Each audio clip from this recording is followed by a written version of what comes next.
ময়মনসিংহ ৪ সদর আসনে ধানের শীর্ষের প্রার্থী আবু ওয়াহাব আকন্দ ওয়াহিদ নিজ ভোটকেন্দ্রে ভোটাধিকার প্রয়োগ করেছেন।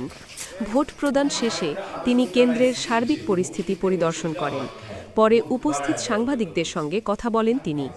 এই সময় তিনি বলেন, আমাদের প্রথম কথা ছিল, দাবি ছিল ভোটের অধিকার ফিরিয়ে আনতে। আজকে যে ভোটের অধিকার ফিরে এসেছে, আমরা মনে করি বাংলাদেশে নতুন সূর্য গণতন্ত্রের উদিত হবে।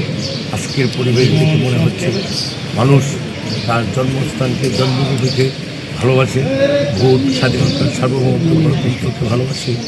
ভোটারদের স্বতঃস্ফূর্ত উপস্থিতি উৎসবমুখর পরিবেশ তৈরি করেছে।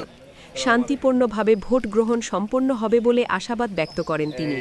পাশাপাশি প্রশাসন ও সংশ্লিষ্টদের নিরপেক্ষ ভূমিকা পালনের আহ্বান জানান। ভোটারদের নির্বিঘ্নে ভোট কেন্দ্রে এসে পছন্দের প্রার্থীকে ভোট দেওয়ারও অনুরোধ করেন ধানের শীর্ষের এই প্রার্থী। Desk report, Bangla post.